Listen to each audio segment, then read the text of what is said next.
Bueno, vamos a hablar de un tema filosófico, teológico, bastante complicado, porque entran en juego muchas cuestiones dogmáticas, muchas cuestiones hermenéuticas, muchas cuestiones cosmovisivas, filosóficas, que es el tema de la relación entre la inmortalidad del alma y la resurrección de la carne. Nosotros ya hemos hablado un poco de la inmortalidad del alma, ¿cierto? Pero ahora vamos a hacer una introducción histórica de cómo este es un tema que yo lo he estudiado mucho en mi libro Crítica de la Razón Crítica, en los capítulos que hablo sobre Marx. Marx como un profeta semita, yo entiendo a Marx desde el profetismo semita, ¿no es cierto? Y estudiando a Meli Kurt, Julio Mangas, Mario Liberani, que son autores de la antigüedad, del Próximo Oriente antiguo, yo he podido hacer una especie de categorización de las distintas culturas de la antigüedad en dos grandes líneas de las culturas de la antigüedad. La cultura semita, ¿no es cierto? Y la cultura indoeuropea. Ustedes saben que la cultura semita en general surge del desierto sirio-arábigo. ¿Sí? Son nómades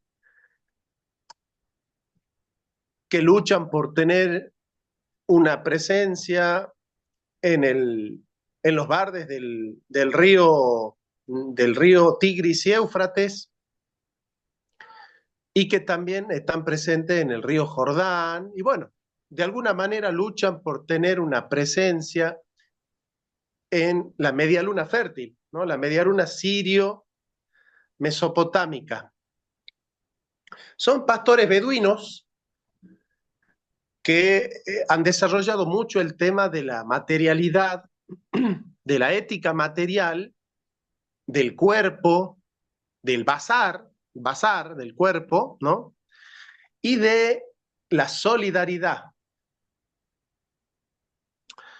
El semita considera que su esencia es carne y sangre. Ellos dicen que la vida es carne y sangre. Yo digo que para el semita la vida es Eucaristía, ¿no es cierto? Es carne y sangre.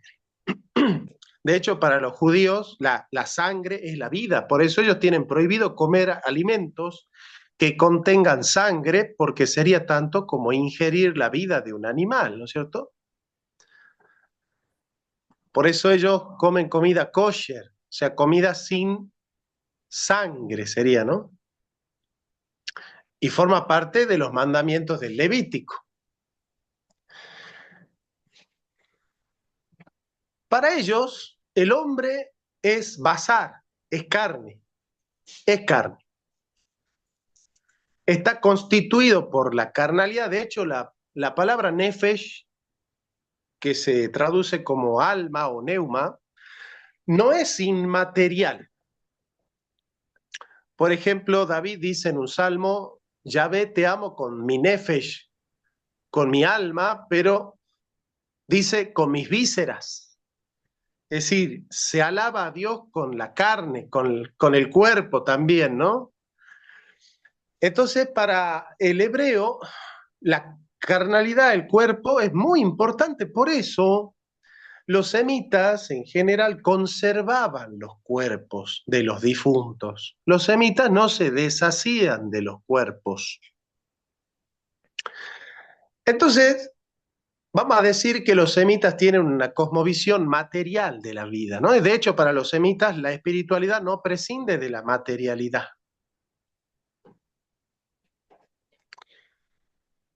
Y vamos a desarrollar la antropología, la ética y la escatología.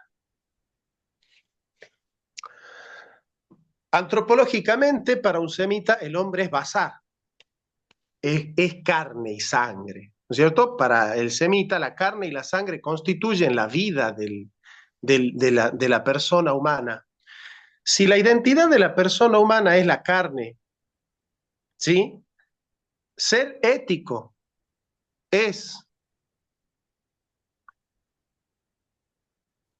el ascetismo de purificar el alma o el dar de comer al pobre, dar de comer al hambriento, darle de beber al sediento, un abrigo al desnudo y una barca al peregrino. No sé si me entienden. Si yo conceptualizo que el hombre es carne, yo soy una persona moralmente correcta si yo le doy de comer al hambriento, si le doy un techo al pobre, si le doy agua al sediento, un abrigo al desnudo. ¿Se dan cuenta? O sea, para el semita, para el semita, el darle de comer al hambriento es fundamental porque ellos son pastores beduinos que están desarrollando su ética en función de la intersubjetividad, es decir, de gobernar para el otro. Por ejemplo, un gran semita del 1600 que se llamaba Hammurabi. Ustedes saben que la línea de los faraones, de los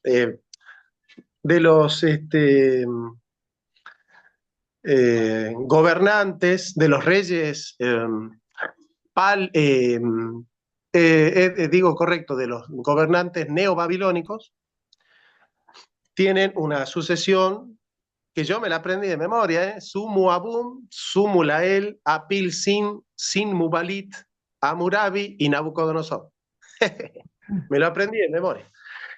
Y es una línea dinástica. Sí, Hammurabi pertenece a la quinta línea dinástica de la línea de los Sumu Abum, Sumu Lael, Apil Sin y Sin Mubalit.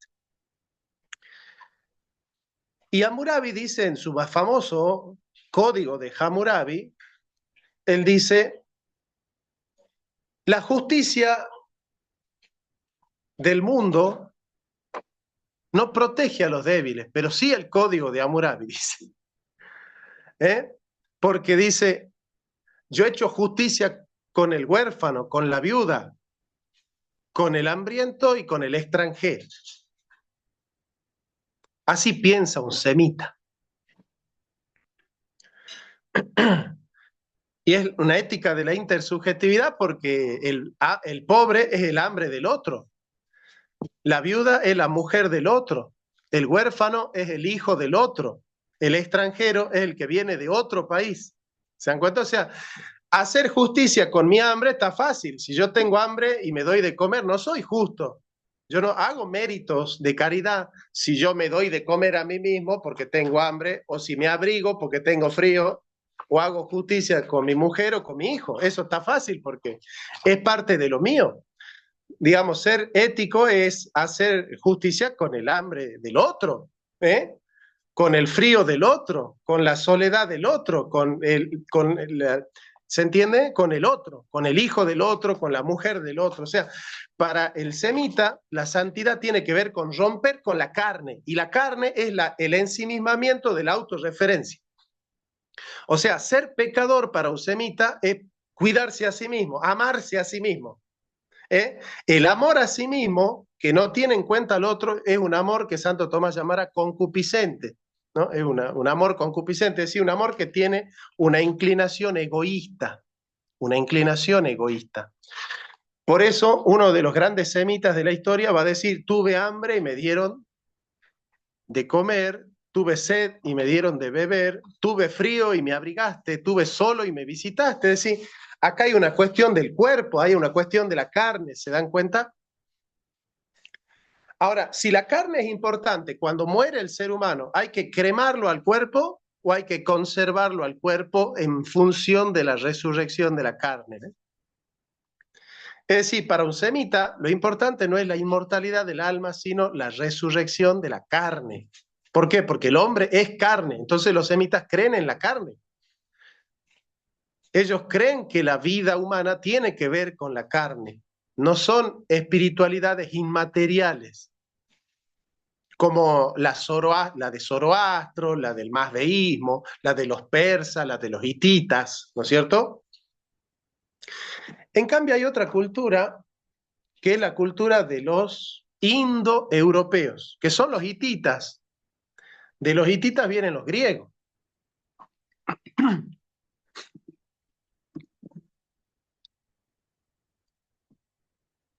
Los hititas, cuyo principal rey fue Hattushili, ellos tenían una economía basada en el Karun y en el Wabartún. El Karun era una comunidad de intercambios regionales y el Wabartún era una comunidad de intercambios interregionales. Eran la única dinastía de gobernantes que tenían una... ¿Cómo? Vamos a mermar eso. Juan Esteban, por favor, ¿puedes apagar tu micrófono? Bueno.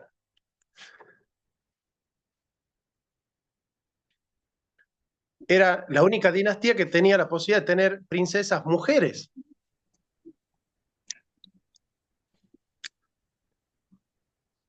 Y los hititas, de los cuales viene el pueblo griego, es decir, el pueblo griego viene de las migraciones de indoeuropeos. El pueblo griego considera que el hombre no es un cuerpo, sino que el hombre es alma pura que habita accidentalmente en un cuerpo, ¿no? O sea, el griego no va a decir yo soy mi cuerpo, el griego te va a decir yo tengo un cuerpo, ¿no? Yo tengo un cuerpo. Descartes, que es un gran helénico en ese sentido, Descartes dice yo soy una mente que piensa y habito accidentalmente en un cuerpo, estoy en un cuerpo, pero yo no soy este cuerpo, no me identifico con mi cuerpo. Eso lo dicen las meditaciones metafísicas. Entonces, el helénico, el griego, va a pensar que la identidad del hombre es el alma. El hombre es un alma, ¿no? Fíjense las dos preguntas, ¿no? Si yo les pregunto a ustedes, ¿de dónde hemos venido a parar aquí a la Tierra? ¿Cómo hicimos para caer en la Tierra? Soy platónico. Es decir, yo vivía como alma pura en el mundo de las ideas y caí en este mundo, ¿no? Es como esta idea de que nosotros hemos venido a caer en la tierra, hemos venido a parar en este mundo. El pensamiento semita y presocrático, ¿de dónde hemos brotado? Nosotros brotamos de la tierra, ¿ves? Del polvo eres. Esta es una nueva concepción del hombre, ¿ves? Del polvo eres. Nosotros venimos del polvo. Nosotros estamos hechos de las entrañas de la naturaleza, ¿ves? Nosotros brotamos de la naturaleza, no hemos caído del cielo. Brotamos de la tierra, somos hijos de la tierra. Esta es una concepción también indígena de la cuestión, ¿ven? Los indígenas tienen esta concepción de que somos parte de la tierra, ¿ven? Son concepciones distintas del hombre.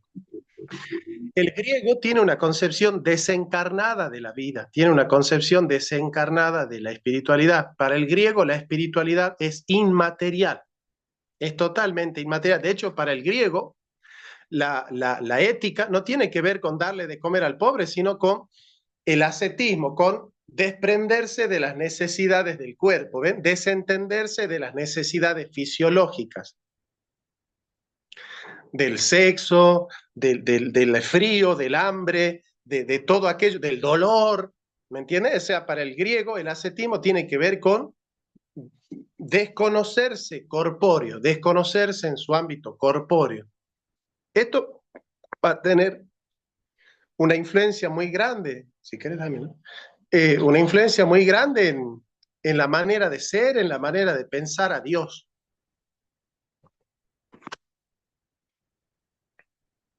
De hecho, para un griego pensar que Dios se ha hecho carne es una locura, ¿no? Bueno, entonces, les pregunto, ¿alguno de ustedes leyó La República de Platón o La Ética Nicómaco de Aristóteles?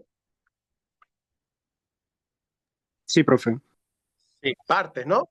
Partecitas habrán leído, no sé si han leído el libro entero, creo que no. Yo sí lo leí.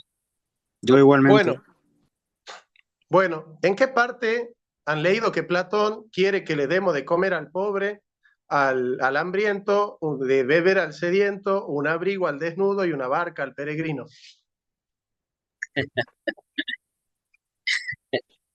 ¿Estás preocupado por eso, Platón? No, para nada. No está preocupado. ¿Por qué? Porque no es un semita, Platón no es un semita. Platón quiere que el hombre se desentienda de la carne, se descarnalice, se desencarne, ¿sí? O sea, para Platón el hombre bueno es el que paulatinamente se va desencarnando, ¿ven? Se va haciendo cada vez menos material, menos partícipe de las condiciones materiales de la vida.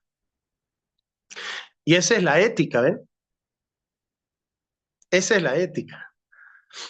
Por eso, por ejemplo, si hay una persona que está hambrienta y alguien le dice, bueno, yo voy a rezar por ti, ve en paz, voy a rezar por ti. ¿Qué respondería un semita frente a esa actitud? Este es un griego, este es un indoeuropeo.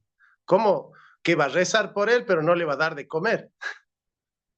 ¿Se da cuenta?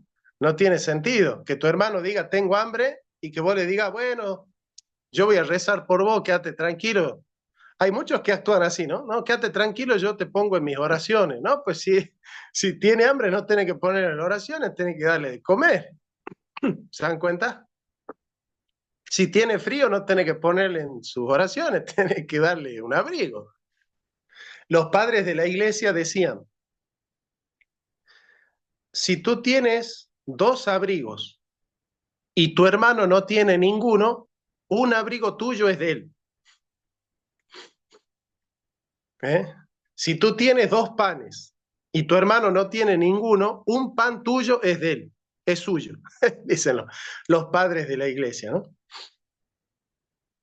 Es hermosa esa concepción porque es una concepción comunitaria de la fe, es una concepción comunitaria de la moral, ¿se dan cuenta? La moral no tiene que ver con gente aislada, con gente así separada de la comunidad. Bueno, si el hombre es alma pura, ser ético es el ascetismo, buscar cada vez la ascesis, desapegarse de las necesidades corpóreas de la vida. Y si el hombre es alma pura, ¿qué hay que hacer con el cuerpo? ¿Hay que conservarlo o hay que cremarlo? Hay que cremarlo. Entonces, ¿qué hacían los griegos con los muertos? ¿Se acuerdan la película Troya que hacen con el cadáver de Patroclo? Lo creman, ¿se acuerdan que lo creman? En el barquero, ¿no? Lo creman en el barquero.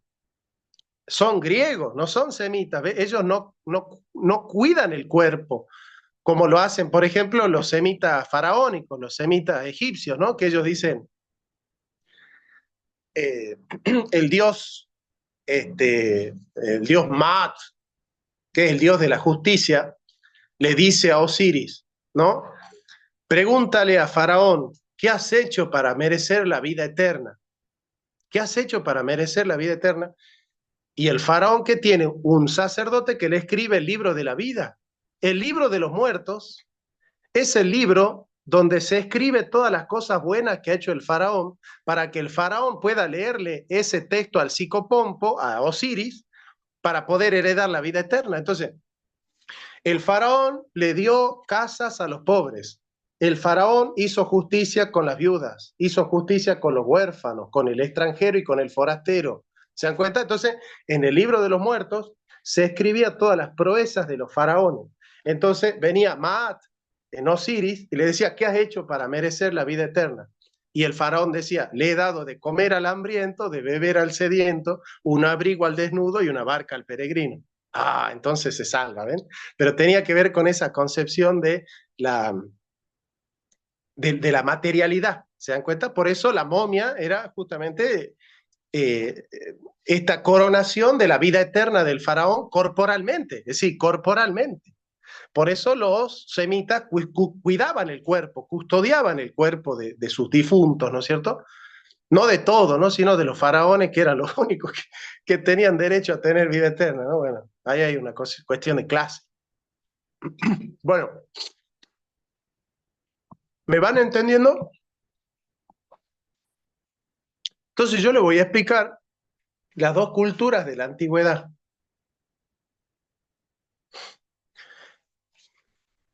Están en Mesopotamia los dioses del cielo y los dioses de la tierra.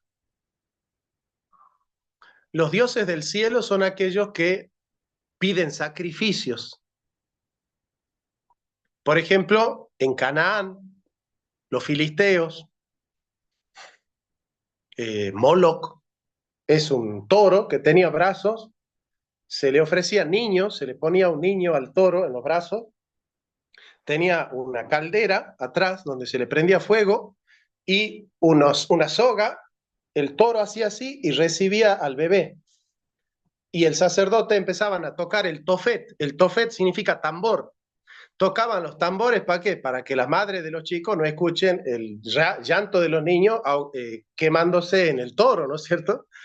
Entonces tocaban los tambores, porque imagínate vos como mamá escuchar a tu bebé llorar así, muriendo quemado, el trastorno que te agarra no te cura ni Freud, ¿no es cierto? Entonces, el sacerdote de Moloch tiraba, el niño caía adentro y hervía y moría calcinado, ¿no es cierto? Y ese era el sacrificio a Moloch. Moloch es dios del cielo. ¿Por qué? Porque al quemar el cuerpo asciende en forma de alma para reencontrarse con los dioses. De hecho, las madres supuestamente estaban contentas. Las madres querían que su hijo sea sacrificado porque eso implicaba que su hijo iba a salvar a la población y que iba a estar en la morada de los dioses y se iba a convertir en otro dios en el panteón de los dioses. Entonces, supuestamente cuentan que las madres querían que su hijo sea el candidato al sacrificio, ¿no? Bueno, una concepción que para nosotros sería imposible de entender, ¿no? ¿Cómo puede ser que una madre diga, no, el mío, maten al mío, ¿no? Bueno, esos son los dioses del cielo. Y después están los dioses de la tierra, que son los dioses de la carne, que son los dioses de la fertilidad. En general, los dioses del cielo son varones y los dioses de la tierra son mujeres, ¿no? Sucalituda, Inanna, Ishtar, son diosas de la tierra, son diosas de la fertilidad. Esto tiene que ver mucho con estas dos concepciones, ¿no? La concepción del hombre como inmaterial, como etéreo, y la concepción del hombre como carnalidad, como carne.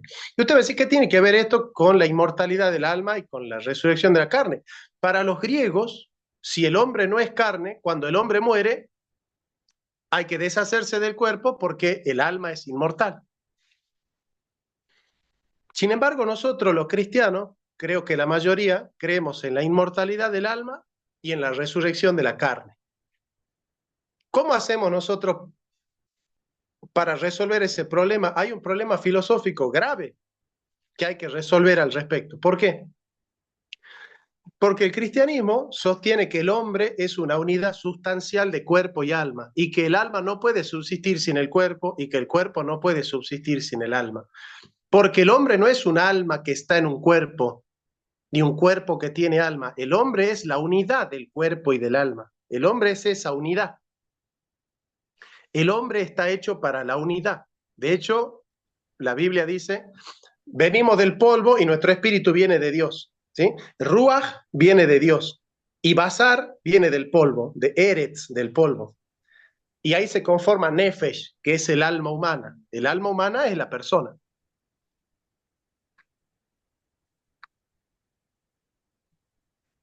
Cheo, yo no sé tomar el mate o de esto está trancado. ¿Y trae la otra bombilla? No, de poco. Me está costando tomar el mate, che, soy un argentino trucho yo. No sé tomar mate. No, está trancado. ¿Me van entendiendo lo que les digo?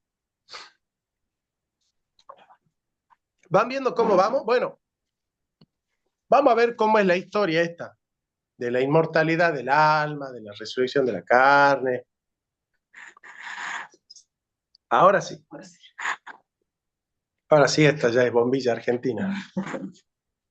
Ahora sí. Voy a ir leyendo este texto, ¿sí? Y vamos viendo qué pasa, qué es lo que está pasando acá. Sabido es que la fe católica sostiene una escatología de doble fase.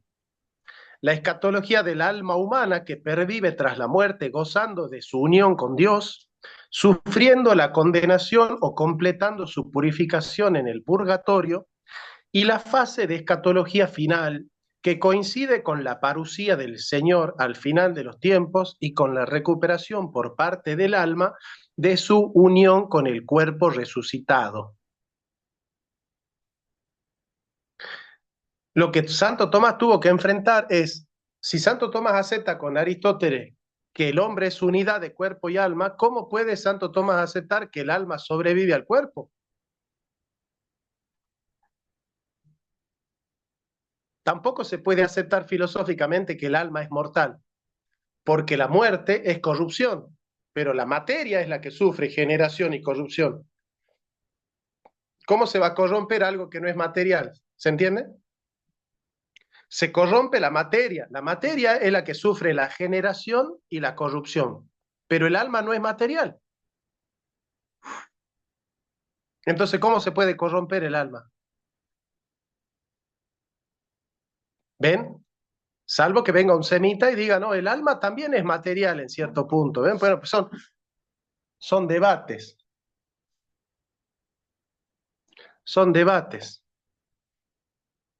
Esta visión de la escatología ha sido muy puesta en entredicho en la medida en que no se admite la posibilidad de un alma separada y se postula que en el mismo momento de la muerte resucita el yo humano con una nueva corporalidad que no es ya la que se entrega al sepulcro. Bueno, esta es la teología que tienen muchos, ¿no? Entre ellos los testigos de Jehová, que Jesús resucitó con un cuerpo que no es cuerpo físico. Desde que Kuhlman lanzara su aserto de que el tema de la inmortalidad del alma es griego y no tiene nada que ver con el de la resurrección de la carne, que es específicamente semita, ha ido ganando terreno la convicción de que la inmortalidad del alma no es un asunto cristiano ni bíblico. Esto lo recuerda Ratzinger en su libro llamado Escatología, Barcelona, 1980. O sea que estamos ante una temática importante, Está una temática importante que hay que resolver filosóficamente y teológicamente.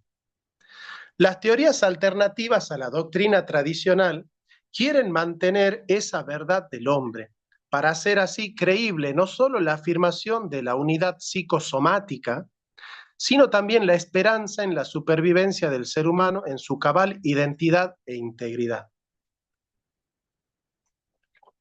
Vamos a ver qué hacemos con todo esto. El primero que vamos a desarrollar es Altaus. Alto se pronuncia, ¿no? El primero que postuló una nueva visión de la escatología fue Alto.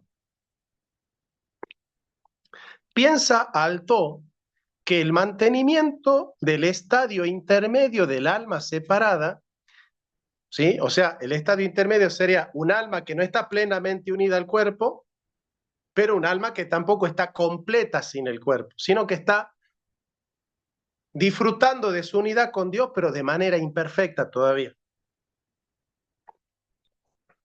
Ya nos dirá Cristian si el alma, sin su unidad con el cuerpo, disfruta con Dios de una unidad perfecta y una unidad plena o no tanto. ¿Te animas, Cristian, a ayudarnos en eso? Sí, el alma del hombre que muere, sobre todo el santo que va al cielo, ¿goza de una unidad perfecta con Dios en el cielo? ¿Se escucha bien? Perfecto, mi amigo. Ok. ¿Cómo te Bueno, la idea es que sí, que, o sea, cuando uno pasa al cielo con el alma, pues ya uno ve a Dios en la visión beatífica y la felicidad es plena. Y la objeción que Santo Tomás responde es si puede haber más felicidad que la que ya uno tiene plena y perfecta. Y Santo Tomás responde en positivo, pero diciendo que son como felicidades distintas, que uno tiene la plenitud cuando está en el alma, pero que en la resurrección vamos a tener una plenitud que no le quita perfección a la anterior, sino que la hace una perfección diferente. Básicamente la idea es que, no recuerdo la terminología, pero la idea es que la perfección de la unión, cuando está la separación del alma y el cuerpo, no carece de perfección, que es una perfección plena, pero que Dios le puede dar una alegría mayor, un gozo mayor al individuo cuando le una el alma con el cuerpo, porque el alma siempre va a estar anhelando estar Claro, unida al cuerpo. su vida ontológica, ¿no? Exacto, sí, ahí la dificultad es hablar de un anhelo una vez se ha visto a Dios cara a cara, porque la idea es que después que veamos al sumo bien, no vamos a querer ningún bien alterno. Entonces Santo Tomás lo resuelve diciendo que querer la unión con el cuerpo que no se tiene en el alma no es algo distinto de Dios, sino parte del mismo plan de Dios original. Exacto. Muchas gracias, muy pertinente, ¿no? Dice, piensa Alto que el mantenimiento de este estado intermedio del alma separada quita significación a la corporeidad humana y valora la resurrección de la carne. O sea, la crítica que hacen estos teólogos es decir, si el alma ya tiene una unidad plena con Dios, ¿para qué es necesaria la resurrección de la carne entonces? ¿Ven? Es una objeción que se hace, ¿no? Nosotros no estamos aceptando esta teoría, la estamos desarrollando. El alma separada gozaría ya de Dios plenamente, con lo que la muerte no habría tenido ninguna repercusión dramática. La resurrección corporal queda privada ya de relieve. Ello supone una concepción de la felicidad como algo puramente espiritual al margen del cuerpo, y se introduce, por otro lado, un duplicado innecesario de juicio. Por un lado, el juicio particular tras la muerte individual y el juicio final tras la resurrección de la carne. Entonces la persona afrontaría dos juicios, ¿no? Yo me muero y soy juzgado en mi alma a ver si voy al cielo, al purgatorio o al infierno. Y después en la resurrección de los muertos también voy a ser juzgado de nuevo por Jesucristo en el juicio final. Entonces hacen toda una crítica y dicen que hay dos juicios entonces. ¿Ven? ¿Cuándo vamos a ser juzgados? ¿Cuando nos morimos o en la resurrección de la carne, el juicio final de Jesucristo, el juicio escatológico de la parusía? Propone Alto, al caer en la cuenta de que la muerte supone el tránsito al más allá del tiempo, de modo que, aunque tiene lugar para nosotros en momentos sucesivos de nuestra historia, al trasladarnos al más allá por la resurrección, nos conduce a la parusía y al juicio definitivo. Con lo cual, él aceptaría un solo juicio que es el juicio final, no el juicio particular. Querido Cristian, ¿qué opinión tenés al respecto de esta doble escatología o las dobles fases de la escatología?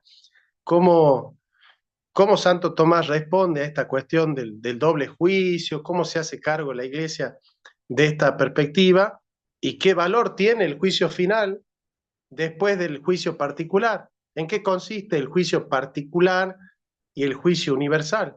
¿Qué tenés para aportarnos ahí? Ahí hay mucho, y todavía ahí hay mucho de escuela porque realmente tenemos poco revelado y cada escuela desarrolla lo suyo. Pero básicamente la idea es que en la distinción más válida entre el juicio particular y el final es la personalidad del juicio individual. En el juicio individual se me evalúa a mí en base a si yo tengo gracia santificante o no. De tenerla, pues ya se decide si voy a ser purificado en el purgatorio o si voy a pasar al cielo directamente. Si no la tengo, pues obviamente el infierno. Pero en el juicio final va a haber un juicio donde se va a evaluar la parte comunitaria del pecado, la parte social del pecado. Y la idea también es una manifestación de la gloria de Dios. Al hacer el juicio personal, uno no tiene como todas las ramificaciones de lo que sus pecados personales particulares hicieron. Y luego en el otro hay una manifestación gloriosa de Dios donde ya todo está consumado. y vemos la dimensión de cómo mi pecado afectó a los demás, de cómo los pecados de los demás afectaron a los otros, y uno tiene la satisfacción, entre comillas, es satisfacción de ver cómo son enjuiciados los otros. E incluso las personas que no, que yo no le pude ver la muerte y que en el cielo por alguna razón Dios decidió que yo no viera lo que está pasando con ellos, pues ya en el juicio final se va a ver ese aspecto global, comunitario de los pecados de todos. Podríamos decir, en términos protestantes, que el juicio particular juzga la fe de la persona en términos de si fue un verdadero creyente, y el juicio final juzga las obras, ¿o crees vos que no cabría? A mí no me gusta esa diferencia porque básicamente como nosotros tenemos una teología que dice que nosotros solo podemos merecer in vía cuando somos viajeros, es decir, mientras estamos aquí en la tierra, en mi juicio individual ya se evalúa el nivel de gracia del que yo voy a disfrutar en el cielo. Lo único que me estoy refiriendo solo a lo del juicio, porque todos sabemos, ¿verdad?, que cuando recibamos el cuerpo va a ser transformado, va a recibir unas características diferentes, y eso solamente lo vamos a ver y lo vamos a disfrutar después del juicio final. Pero respecto a lo que es juicio particular, mis obras están tomadas en cuenta en el juicio personal. Y eso determina el nivel de recompensa o el nivel de gracia que yo voy a tener en el cielo. En el purgatorio no se aumenta, es decir, que todavía en el purgatorio yo voy a ser purificado de las obras que hice mal, que hice negligentemente o que no hice. Y ya cuando yo entro al cielo, pues ya mi juicio por obra acabó. Si llamamos juicio por obra, que a mí esa frase me Sí, sí, parece sí. horrorosa, ¿verdad? Pero Dios nos va a Sí. recompensar lo bueno que hagamos, pero eso pasa en el individual y luego se va a mostrar públicamente en el final. Eh, Te hago una pregunta como protestante, ¿no? Y si ustedes quieren preguntar, pueden preguntarle también a Cristian, no hay ningún problema, porque él es consciente del valor que tiene su conocimiento. Eh, ¿Cómo puede una persona estar o sea, ¿en qué consiste que una persona vaya directamente al cielo sin pasar por el purgatorio? Eso significaría que la persona no tiene pecados o no tiene pecados mortales. ¿Cómo puede pasar que una persona pueda ir a Dios sin pecado?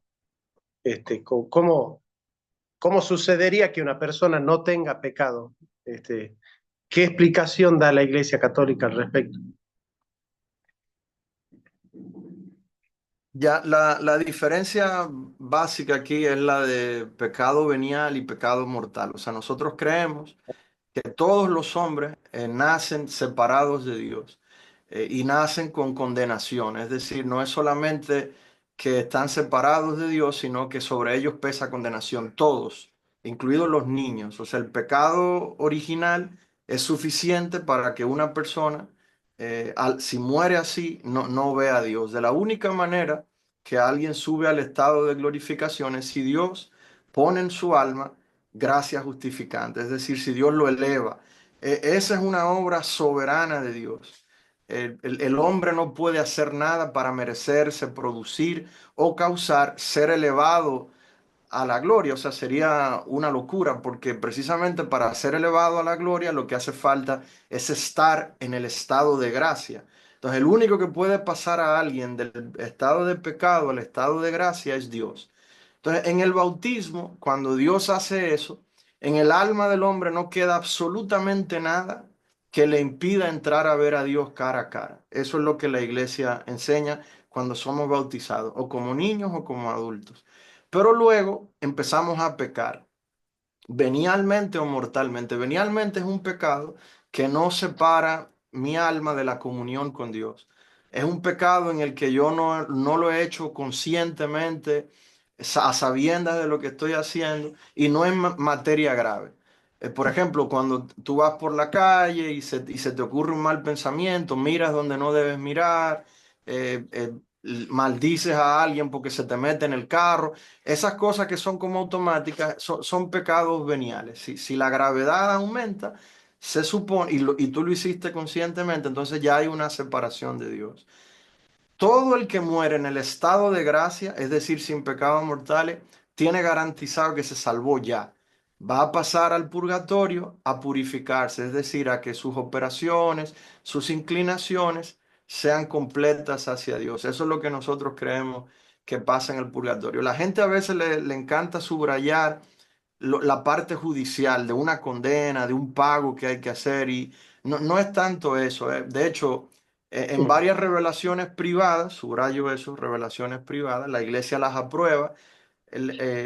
Las personas que la tienen, la revelación, lo que dice es que es voluntariamente que uno pasa al purgatorio, que uno le dice al Señor, hay muchas cosas en mí que todavía no me hacen amarte a ti por encima de todas las cosas y perfectamente. Entonces yo quiero pasar por este proceso donde tú me santifiques, me purifiques y luego ya yo te veo. A nadie lo devuelven del purgatorio.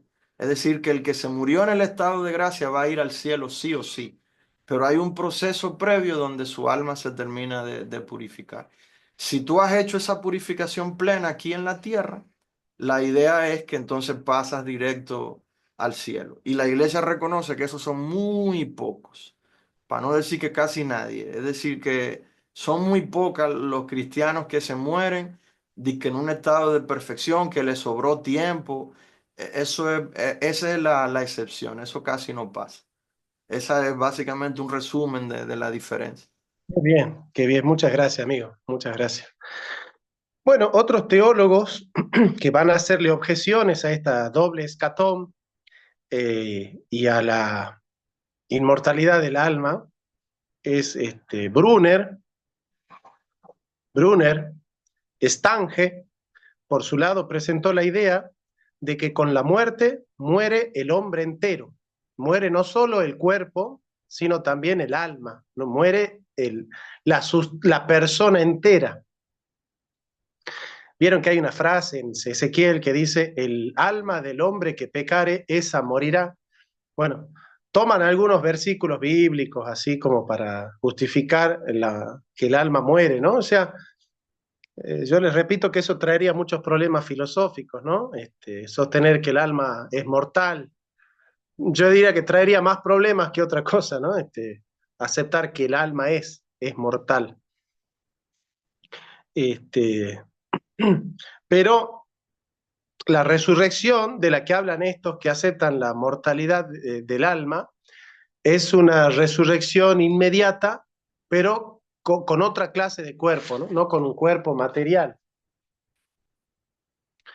Por parte católica, ya Teilhard de Chardin y Karl Rahner, en un primer momento, defendieron que, no pudiendo ser pensada la existencia del alma separada después de la muerte, habría que concluir que el alma mantiene una relación cósmica con el universo, de modo que así tuviera una corporeidad permanente, ¿no? Esto que filosóficamente se llama ileozoísmo, es decir, que el universo tiene un alma y que el alma y el universo están de alguna manera vinculadas y relacionadas, ¿no? Karl Rahner hablaba de la pancosmicidad del alma, por la que sigue manteniendo una relación trascendental con la materia, es decir, al alma humana le es connatural una relación cósmica con el universo. El más polémico de todos para mí, sin lugar a dudas, es el teólogo Boros. Fue Boros el que profundizó la idea de que el hombre resucita en el mismo momento de la muerte, dejando para el escatón la consumación final como transformación del cosmos y de la historia. Es decir, la muerte de cada hombre conlleva la cadena de resurrecciones sucesivas en el respectivo momento de su muerte, aunque toda esta cadena de resurrecciones no encontraría su plenitud sino en la parucía final. Se dan cuenta del problema, ¿no? Aceptar que el hombre va pasando de resurrección en resurrección hasta llegar, ¿no es cierto?, sería casi como una especie de cristianismo budista, ¿no? O sea, en vez de hablar de reencarnación, habla de resurrección, pero tiene que ver con esto, ¿no? Con continuar el ciclo de resurrecciones hasta la resurrección final del cuerpo glorificado, ¿no? Pero nada, a mí me pareció que el teólogo más polémico y no sé si cabe la palabra, el más absurdo en ese sentido. No veo verosimilitud en lo que él dice. No creo que sea un obstáculo para la teología este tipo de argumentos. Creo que el que sí duele, porque es un gran teólogo y sus posturas pueden ser mal entendidas. No sé si, Cristian, vos compartís lo mismo, que es el que más duele con respecto a esta postura, es Ruiz de la Peña. No sé qué concepto tenés vos de Ruiz de la Peña. No lo conozco bien, no sé qué piensa. A mí me Mm. duelen más los otros que empezaron a dudar de la Grosjean, Esquilevet, que empezaron a dudar de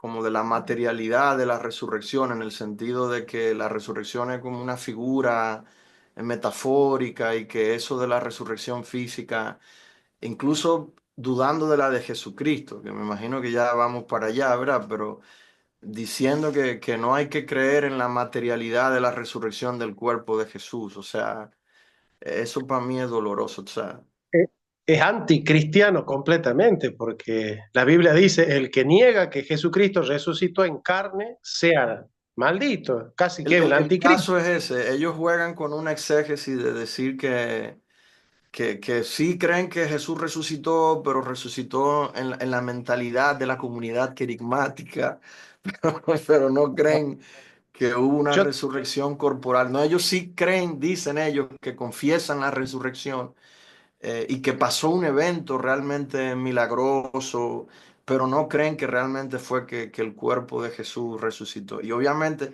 si no resucita el de Jesús, pues tampoco el de nosotros, pero eso sí es terrible, eso sí es doloroso.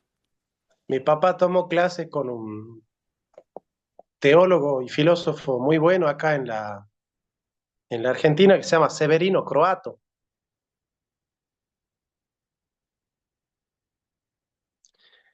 Y Croato decía que bueno, que Jesús vive en la memoria del pueblo cristiano, vive en la conciencia colectiva del pueblo cristiano. Y mi papá le dice, bueno, pero entonces Jesús vive en el pueblo como Evita, así Evita también vive en el pueblo argentino, así in memoriam, ¿no? Pero no tiene sentido. Este, se trastoca mucho la esencia del cristianismo, ¿no? Cuando se llega a diluir el poder de la resurrección. De hecho, no sé si Cristian es así, pero tengo noticias que ya en las primeras liturgias cristianas se decía plenamente, se afirmaba la resurrección, ¿no? Cristo ha resucitado verdaderamente, ¿no? Es como que era uno de los centros querigmáticos fundamentales de la liturgia y de la predicación cristiana. No sé si es así. Sí, yo presenté en uno de los temas eso de cristianismo histórico, el paper que yo presenté era sobre la resurrección. Me gustó mucho el trabajo de N.T. Wright sobre, ya que lo hemos criticado mucho Sí, él tiene un libro grande sobre eso. sobre la resurrección. Me tocó leérmelo completo y sobre todo que él hace unos cruces con teólogos católicos muy buenos, muy decentes. Sobre todo él coge a los católicos liberales y los critica. Entonces, no acepto su nueva perspectiva de Pablo en el aspecto de la justificación, pero como historiador de la resurrección, A+. Ahí, y él precisamente hace un recorrido histórico de cómo desde el principio, desde Marcos, se ve que hay una parte del contenido querigmático que sí cree que Jesús resucitó. Lo único que él subraya que Marcos no le da mucho énfasis y que por eso es que en Marcos no tenemos los textos de las apariciones del resucitado, porque para Marcos no importa. Marcos cree que Jesús viene mañana en la segunda venida y que ellos lo van a ver. Entonces, para Marcos es todo expectativa de que Él viene y lo vamos a ver en carne. Entonces, pero que ya desde ahí, querigmáticamente, se anunciaba que Jesús realmente resucitó, corporalmente, físicamente. Corporalmente. Sí. Hoy vamos a tocar el tema de la resurrección en general y la clase que viene vamos a hablar específicamente de la resurrección de Cristo, ¿no? Entonces, vamos a desarrollar ahora el Ruiz de la Peña y escuchamos las preguntas de ustedes. Ruiz de la Peña finalmente forma parte, como los anteriores, de sostener la imposibilidad de admitir la existencia del alma separada del cuerpo después de la muerte. ¿Cómo puede ser sujeto de retribución plena, dice él, el alma, que es una entidad incompleta a nivel ontológico? Esa es la pregunta que hacen. ¿Cómo puede ser sujeto de retribución plena el alma, una entidad incompleta a nivel ontológico? Esto lo dice en su libro La otra dimensión, Editorial Santander, 1986, página 324. Además, si el alma goza ya plenamente de Dios, ¿qué significado puede tener para él el escatón, la parusía, etcétera? Defiende Ruiz de la Peña que ni el magisterio ni la Biblia imponen la escatología de doble fase.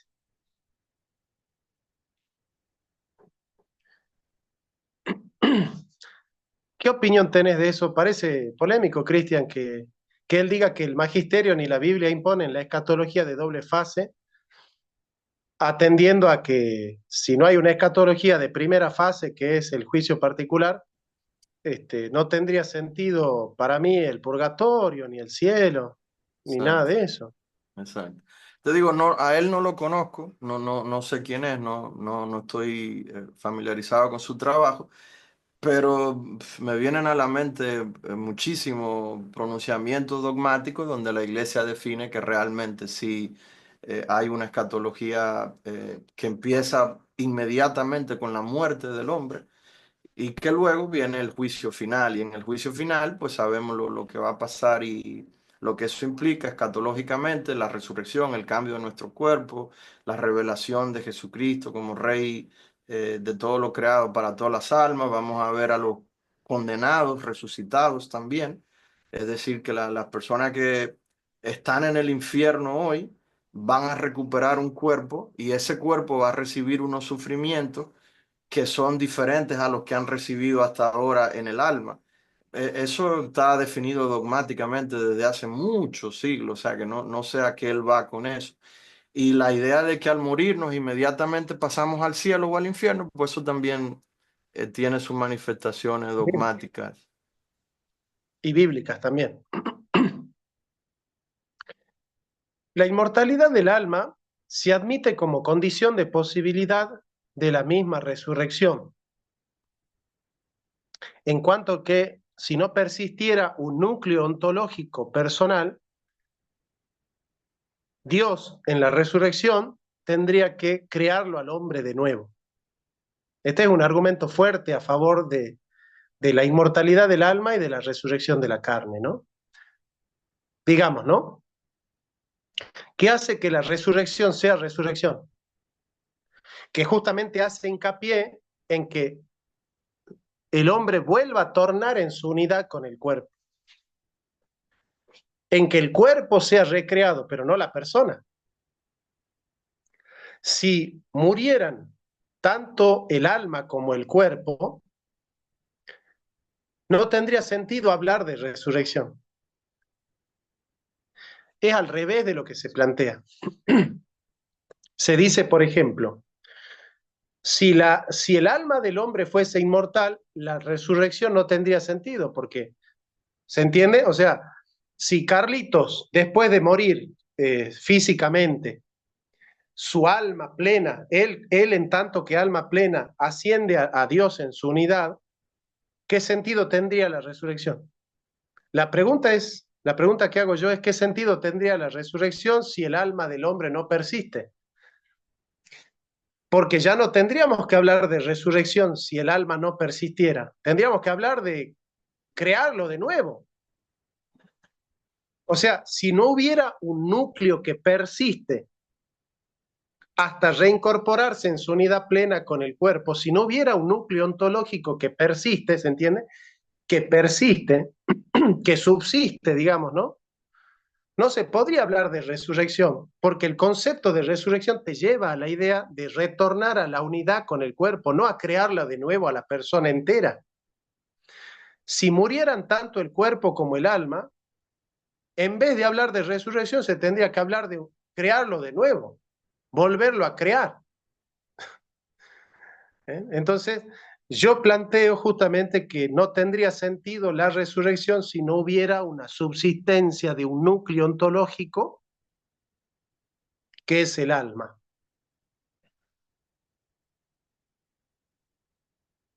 Ese es mi planteo, ese es el planteo que yo les traigo en la clase. Es decir, es posible hablar de inmortalidad del alma y resurrección del cuerpo, porque además no se olviden que el cristianismo abreva del judaísmo, pero también de la filosofía griega, de la cultura griega. El cristianismo asume todas las culturas, las reconcilia, las reincorpora, Hegel diría, las absorbe, ¿no? Aufhebung, ¿no? Las asimila y las purifica y las perfecciona y las lleva a su plenitud, a las culturas, ¿no? Entonces, yo creo que en Cristo se sintetiza lo que para mí es la tercera posición. El cristianismo no es plenamente, o puramente, sí es plenamente, pero no es puramente judío. No es puramente judío, ni puramente griego. Es una tercera posición, ¿no? Eso lo dice San Pablo, ¿no? Los griegos piden razones, los judíos piden señales, nosotros predicamos a Cristo, ¿no? Entonces, el cristianismo es una tercera posición con respecto al judaísmo y al helenismo. Por ello, hay un núcleo personal que persiste, que pervive a la muerte, aunque no es necesario hablar de una inmortalidad natural del yo, y ahí sale un poco el reformado. Dios podría conferirle inmortalidad al alma por gracia. O sea, el alma no es inmortal por naturaleza, sino por gracia. Por gracia. Es decir, no es un don propio de la naturaleza del alma, aunque es incorruptible, pero se torna inmortal por gracia. A partir de este núcleo personal, Dios resucita al hombre en su ser integral en la escatología final. Bueno, esto es lo que sabemos, esto es lo que podemos compartir sobre la resurrección. Es momento de que ustedes puedan hacer aportes, preguntas, interrogaciones. ¿Alguien tiene algo para aportar, para decir, para colaborar?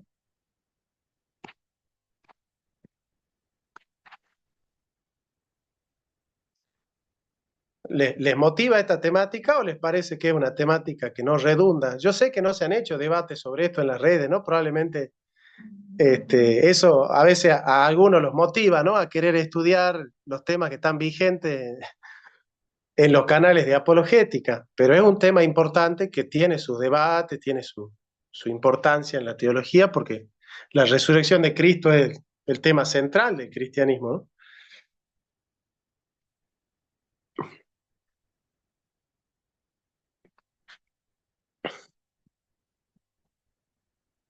Bueno, Cristian, vos tenés para cerrar alguna, ya le damos a Teo, vamos con Cristian ahora, ¿tenés para cerrar algo que te gustaría aportar como cierre de todo esto?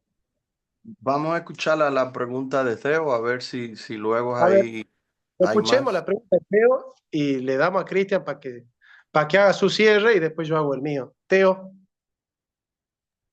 Buenísimo, andas, amigo? gracias, profe. ¿Cómo estamos? Bien, Bueno, querido. sí, mi pregunta va más hablamos mucho sobre cuerpo y alma y como que me quedó ahí, que yo siempre he tenido como ese conflicto de no saber definir exactamente a veces qué es la diferencia entre el espíritu y el alma, ¿no? Entonces, Ujú. como que quería preguntarles en ese sentido, una Bien. vez que se termina esta vida en el mundo, nos volvemos uno en espíritu, pero con alma diferente, ¿o cómo es esa exactamente? Mira, yo te doy mi respuesta que es filosófica. El alma y el espíritu no son dos sustancias distintas. El espíritu es una característica de la materia, es una propiedad, perdón, no de la materia, del alma, es una propiedad del alma. Si el alma es espiritual, porque no está sujeta a las contingencias de la materia. Entonces, el espíritu es una cualidad del alma, el espíritu es una propiedad del alma, no es otra cosa que el alma, no es otra subsistencia, no es otra sustancia que el alma, es una cualidad, es una propiedad del alma. Entonces, el alma es espiritual. O sea, la espiritualidad reposa en el ser del alma, no en sí misma. Esa es mi explicación. No sé, Cristian, si vos podés o corregirla o perfeccionarla.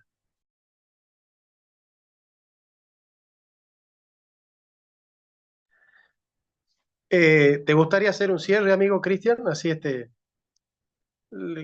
sí, ya vamos con Bueno, vos. Sí. bueno, hay otra pregunta. Hay otra pregunta. A ver, te escuchamos, hermana, sí. No sé tu nombre, pero Ya, hazla la hola, pregunta, sí. buenas noches. Mi nombre es Abby, yo soy Abby Lehner. Sí, y yo, bueno, ya yo había, ya tú me conoces, maestro Ramos, ya nosotros habíamos interactuado y con el hermano Cristian también había interactuado en el chat. Ya, Bien, estoy muy feliz de estar aquí, sorry. Ok. Yo tengo dos preguntas, ¿sí? Yo me anoté una acá. La primera es al maestro Ramos. Bueno, tal vez es una tontería, pero quería entenderlo. Cuando tú estabas hablando acerca de los dioses del cielo, estabas hablando del dios Moloch, que los dioses del cielo demandan sacrificio. Entonces estabas hablando que las madres quemaban a los bebés por el motivo de que eh, el alma iba donde Moloch, ¿no? Y ellos no necesitan el cuerpo, si lo entendí bien.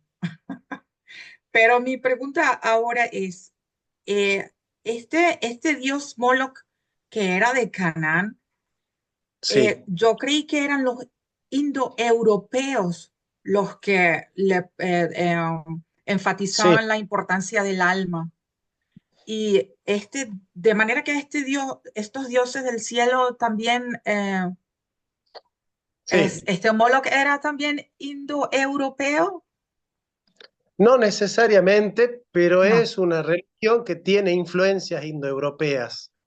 Ok, ok. Ujú, alles klar. Exacto. O sea, que no todo también puede Claro, estar influencia. no solo los indoeuropeos, sino las culturas Sí, que tienen influencia con los indoeuropeos. vale, vale, gracias. Y la otra pregunta que le quería hacer era al hermano Cristian, cuando él habló sobre el purgatorio. Y yo quería saber primero, las personas que van cuando se mueren y van al purgatorio, ¿es porque ellos tienen la garantía de ir al cielo o los pueden mandar al infierno? No sé si tú querías agregar algo, Jonathan, o ya Eh, respondo yo. Mira, hermana, eso ya lo dijo él. Él dijo, el purgatorio no devuelve personas, dijo. ¿No? O sea, el que Ya, llegó al purgatorio es porque ya tiene garantizada la salvación. Lo ok. explicó, pero capaz que ahora perfecciona, lo profundiza un poco más. Ya. Bueno, pues sí, lo primero sobre la pregunta que hizo Teo de alma y espíritu, yo entiendo que eso es muy filosófico, ¿verdad? Pues ahí Jonathan es el experto y la opinión que él dio es más o menos la misma más o menos no, es la opinión de Santo Tomás. Santo Tomás dice que no son dos cosas diferentes, que no son dos sustancias distintas, sino que usualmente uno habla del espíritu para referirse a la parte más elevada del alma. pero para Santo Tomás, aunque él reconoce que bíblicamente se distinguen, se habla de alma, se habla de espíritu y a veces aparecen listadas como que si fueran distintas, él dice que es una manera de hablar. Hay muchas especificaciones que, como te digo, son filosóficas y a mí se me escapan, pero lo que tiene que ver con la parte cristiana, pues es básicamente pensar como que el alma es lo indivisible, lo único, y el espíritu son como las capacidades superiores que tiene el alma.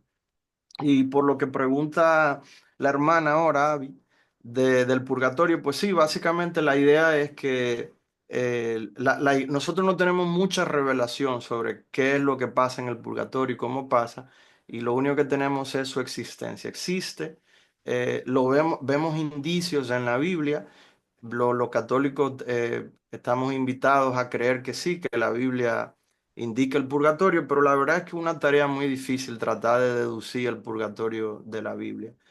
Para los católicos, ¿verdad? Pues a nosotros nos basta el magisterio y está definido que el purgatorio es un lugar donde las penas temporales que acarrean nuestros pecados, es decir, yo empiezo a pecar y desarrollo un hábito del pecado. Puede ser un vicio de la carne o puede ser una falta contra la caridad constante, etcétera. Entonces, si eso yo tengo dificultad para controlarlo y muero así en el estado de gracia, pues yo mismo no voy a querer tener comunión con Dios cuando yo veo que yo me pasé la vida entera faltándole al amor al hermano.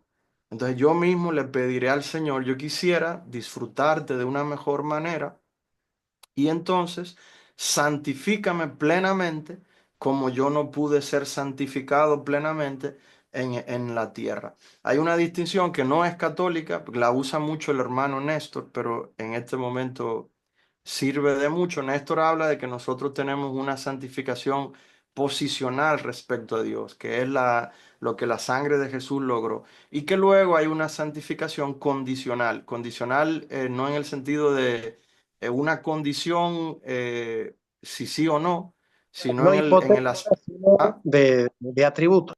Exactamente, en el sentido de cuál es mi condición personal respecto a la santidad. Esa santidad, el Néstor ha explicado varias veces, que ellos creen que sí crece y aumenta. Nosotros los católicos entendemos que es perfecta, que Dios nos las va a dar perfectamente porque Él lo prometió. La otra, la posicional, sí la tenemos en Jesús. Los católicos no usamos esa distinción, pero creemos que por estar injertados en Cristo, ahora somos hijos, participamos de Él, de su cuerpo místico, y por eso es que Dios nos perdona los pecados veniales y nos los deja para quitárnoslo como condición en el purgatorio.